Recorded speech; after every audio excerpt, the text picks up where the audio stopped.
we need to talk about the growing opioid crisis in Washington and Oregon.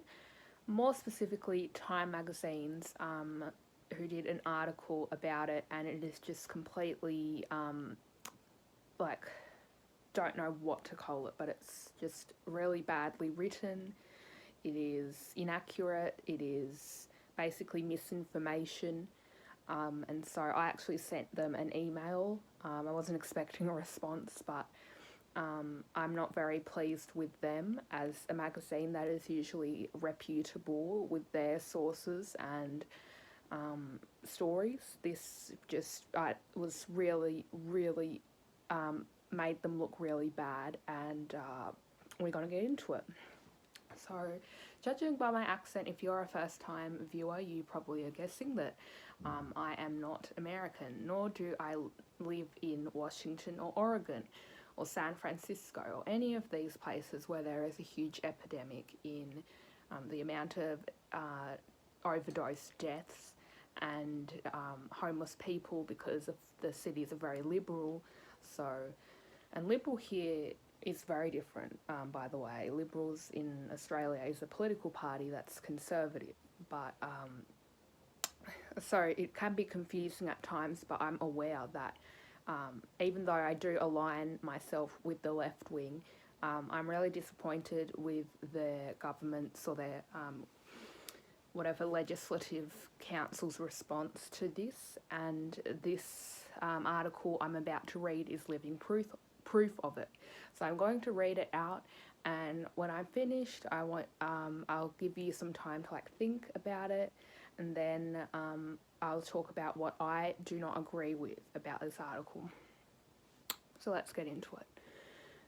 Depending on whom you ask, Oregon and Washington have been either reckless or trailblazing. In 2021, both states decriminalised possession of all drugs, a highly experimental move amid a growing opioid crisis in the Pacific Northwest. Because no one clear metric, there's a grammar error there, captures the dangers of drugs, measuring the impact of these bills isn't so simple. Residents of both states, particularly in major cities like Seattle and Portland, have noticed dramatic increases in visible drug activity since the bills took effect. Quality of life challenges that have been well documented by local and national news outlets. Washington's decriminalisation measure has since been rolled back. A pair of new studies, however, suggest that by other metrics, in the first year the measures may have begun to work as intended. According to an analysis by a team at NYU, neither bill caused any change in the already increasing numbers of fatal overdoses in each state, and, promisingly, the decrease in arrests for drug possession led to no increase in arrests for violent crimes. Now, think about that, because I'll be coming back to it. The writer even highlighted it all in bold in case we wouldn't get the picture. There's always the hope that states function as laboratories of democracy, and when one state does something that makes sense and seems to work, that other states will adopt it, says Corey Davis, an assistant clinical professor at NYU's Center of Opioid Epidemiology and Policy and a co-lead author on the papers. Arrests went way down, overdoses didn't change.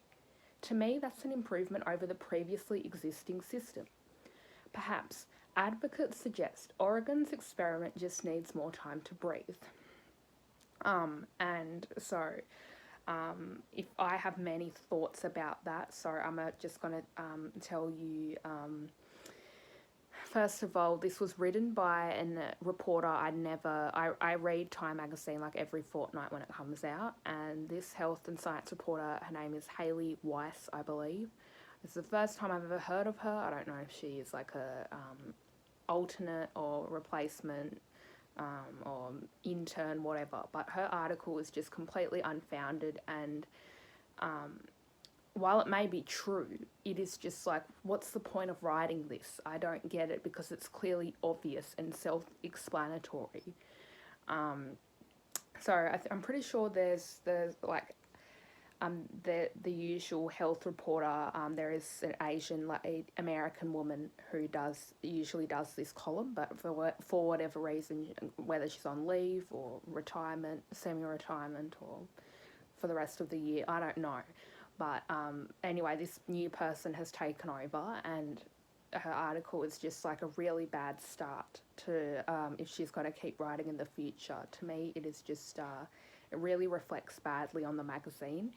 But most of my disappointment goes to the editors who allowed this piece of writing to go to print, because it just is really stupid. And of course, arrests are going to go way down if the laws have been enacted that they've decriminalised possession of old drugs. So clearly arrests are going to go down. I don't assume they would be going up anytime soon. So I don't know what this article is trying to prove. It even mentions that overdoses didn't change, which is not a good thing because it means people are still dying of overdoses. And while I could still see that could be good because it means the overdoses haven't gone up, but they haven't gone down either. And so I don't think it's really like worth reporting on this. And it's like, when I read the first time I read it, I was like, this doesn't seem right. I was just like, something's not right about this. And then I read it again and I was like, it's because this article's just like basically useless. It doesn't give us any new information. It's not showing us improvement at all. All it's saying is that obviously there's the arrests have gone down because the states have decriminalised drug possession. So I think a 5-year-old could even work that out. I'm pretty sure the junkies who on the streets of Portland can work that out. Like, it's really not that hard. And apologies for saying junkie if that word is offensive and stuff, but it just shows my huge frustration towards this. And it's basically a slap in the face for those people who are suffering. It is a very offensive article. It doesn't do anything. It is, I'm really, really disappointed in Time magazine, and it just makes me, like, not want to read any of their articles, and obviously I can stop reading, but I'd hope that more people are taking notice of this who also are regular readers of Time magazine. Thankfully, I do not subscribe to the magazine. I have a very nice library that I get all my magazines from, and I get to read them for free, so obviously I'm very privileged in that sense. But in terms of just people who buy this magazine, like, you really should think about what you're reading, because this is absolutely, what's being said is just really poorly, like, I don't know what she was trying to do, but it just sounds so ignorant, and I kind of feel sorry for her in a way, because, but most of all, I'm just really offended and pissed off, and I feel sorry for, and it makes me feel even more sorry for the victims of these overdoses, because clearly the people on the left are not really taking much initiative to go and actually work out what is happening. And so I feel like Haley Weiss, instead of writing this article from her whatever high-rise office in Manhattan, should go all the way to Seattle and Portland and report and actually see the issues with her own eyes. Instead of writing an article like this, it just shows her ignorance. It is like, why would she go and interview someone from NYU?